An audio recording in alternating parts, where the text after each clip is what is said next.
민감국가 지금 얘기가 되고 있는데 민감국가로 지정되면 뭐가 문제가 됩니까? 지금 저희들이 파악한 거는 이 에너지부 산하 국책연구소에 인원이 갈 때 방문 전차라든가 그런 것이 조금 사전 검토가 필요한 절차가 추가된다고 듣고 있습니다. 방문 절차가 까다로워진다고 해서 그렇게 큰 일이 될 것 같지는 않은데요. 그 외에 다른 것도 많겠죠. 그래서 지금 주한 대사 대리도 이 문제가 그렇게 심각한 게 아닌데 너무 통제불능 상태로 가는 것 같다고 어제 걱정스러운 코멘트를 한 걸로 압니다. 통제불능 상태로 간다는 게 무슨 말이죠? 자기가 보기에 그런 모양이다. 제가 그걸 그럼 이게 단지 절차를 뭐 며칠 전에 허가를 받아야 되고 이런 문제가 아니고 네. 나중에 AI라든지 양자과학 이런 데서 협력에 있어서도 문제가 생기고 그러면은 그런 거 없다고 에너지부 측에서 확인했습니다. 그럼 이렇게 호들갑 떨 필요가 없겠죠. 저도 그렇게 생각합니다. 그러면 아무것도 아니라는 건가요? 그거는 아니고요. 있는 그대로를 봐줬으면 좋겠다는 뜻으로 한 말로 제가 이해합니다. 그러면 뭐하러 장관을 만나서 이거를 회복하려고 하는 노력을 합니까? 그건 만나게 돼 있었던 일이 거지 아니고요? 이것 때문에 만나러 가는 건 아닙니다. 그러면은 지금 별 문제가 아니라고 지금 얘기하고 있는 원자력 건가요? 에너지 협력을 협의하기 위해서 예정된 방미인데 그러면 지금 일이 외교부 있었기 장관님 때문에 말씀은 이게 민간국가로 지정되는 것이 큰 문제가 아니라고 생각하고 있는 겁니까? 엄중하게 아닙니다. 그렇게 국민들이 걱정하시고 정치권에서 그렇게 심각하게 생각하시는데 그걸 어떻게 가벼운 걸로 저희들이 다루겠습니까? 아니 엄중하게 보고 있으니까 장관도 만나서 얘기하겠다는 것이고 그런 것 아니겠어요? 그래서 내용도 파악하고 있는 것 아니겠습니까? 뭐 있는 것보다 더 심각하게 받아들여지는 측면이 있지만 가볍게 보고서 일을 다루고 있지 가벼운 않다는 일은 말씀입니다. 아니죠 당연히. 가벼운 듯이 말씀하시면 안 될 것 같은데요. 그렇게 말씀드리지 않았습니다. 저는 그렇게 들립니다. 굉장히 무거운 일이라고 생각하고 그러면 지금 외교부에서 공식적으로 입장을 밝힌 것이 보안 문제였다는 거잖아요. 네. 그렇습니까? 그러면 개인적인 어떤 보안의 일탈을 가지고 어떤 국가를 민감국가로 지정하지는 않겠죠. 저 아까도 말씀드렸습니다만 몇 가지 사안을 가지고 뭔가 그게 한국과 조치가 관련이 필요할 때 있으니까. 쓰는 말이 센시티브라는 그런데 예를 법률 들어서 어떤 용어고요. 개인적인 일탈이 있는데 다른 나라도 아니고 지금 한국을 민감국가로 지정하겠다고 하는 거잖아요. 그럼 뭔가 한국과 관련이 있다고 미국에 생각하기 때문 아니겠어요? 물론 그 이유는 있죠. 파악해 보셨나요? 개인적 일탈이 아니고 굳이 한국을 딱 집어서 민간국가로 지정한 이유를 파악해 보셨냐고요? 아니 그런 사례가 있었다라는 얘기를 했지 그 어떤 사례를 사례가요? 특정 사례라고 지적해서 아니, 얘기해 주지 않았습니다. 지금 그 사례를 얘기하면서 지금 미국은 분명히 한국을 민간국가로 지정을 하겠다는 거잖아요. 네. 그러면 뭔가 그 개인적인 일탈이라고 하는 보안 사고가 한국과 관련이 있기 때문에 한국을 민간국가로 지정하려는 것 아니겠어요? 그렇지 않습니까? 그 상식적으로? 모든 것이 대외비로 관리되고 있습니다. 미국이. 그럼 지금까지 파악한 게 뭐예요?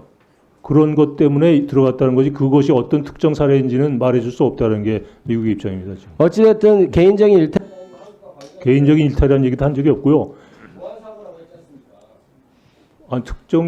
특정 연구소의 어떤 보안에 관련된 문제다 했지 어떠한 연구소 어떤 일이 일어났기 때문에 했다라는 얘기를 한 적이 없습니다. 그런데 그게 결국 보안 규정 위반의 사안이 발생했고 네. 그 결과로 한국에 대해서 네. 민간국가로 지정했다면 뭔가 대한민국 정부가 관여되어 있다는 것이 있을 것이고 그러면 그게 단순한 그런 대한민국 정부 관여되어 있다는 것을 넘어서서 그 비전에 무엇인가가 있기 때문에 민간국가 정부가 관여되어 있기 때문이라는 것도 들은 적이 없고요. 그 모든 것은 앞으로 아닙니까? 개인적인 아무 전 세계 국가 중에 누군가가 했는데 딱 집어서 대한민국을 민간국가로 지정했다면 대한민국 정부가 관여됐다고 판단하니까 대한민국을 민간국가로 지정한 건 아니겠어요? 그건 상식적인 문제죠.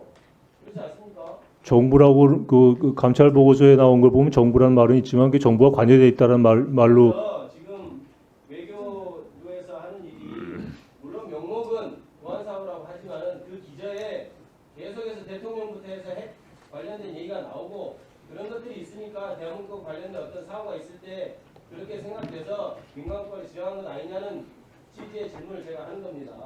그 모든 걸 포함해서 그 협의 과정에서 법상의 이유만 들어가지고 민간국가를 지정하겠습니까? 그 협의 과정에서 하나씩 밝혀질 것으로 생각합니다. 내부에 있는 빙산의 아주 큰 부분처럼 미국에서 생각하는 다른 문제점이 있으니까 그 정도 얘기만 하고 민간국가를 지정하는 것이죠. 외교부 장관께서 그거를 아니라고 하시면 안 되죠. 저는 네, 지금 미측으로부터 네, 들은 정리해 얘기만 주시고요. 말씀을 드렸습니다. 자, 김기표 의원님 말씀은 예를 들면 미국의 우리 한국 여행객이 뭐 우발적으로 개인의 일탈로 뭐 강도 행위를 했다고 쳐요. 그렇다고 대한민국을 그 자체로 강도 국가로 설정하지는 않지 않겠습니까? 뭔가 뒤에 무슨 정부 백그라운드가 있는 거 아니냐 여러 가지 의심들이 종합돼서 민간 국가로 설립한 것이 아니냐라는 네, 그렇게 저는 이해를 했습니다. 주장은 저는 합리적이라고 봐요. 합리적 의심이라고 보고 그래서 어찌 됐든 일이 발생하지 않았으면 좋았는데 했으니 잘 해결해 주시기 바라고 네, 어쨌든 우리 외교의 최종 목표가 국익 추구 아닙니까? 네,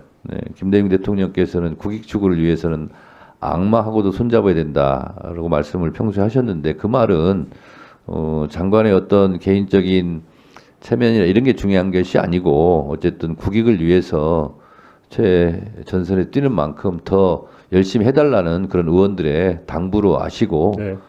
너무 이렇게 위축되거나 기분 나빠하지 마시고 할 일을 다 하시면 되겠습니다. 그렇게 하겠습니다. 네, 고맙습니다.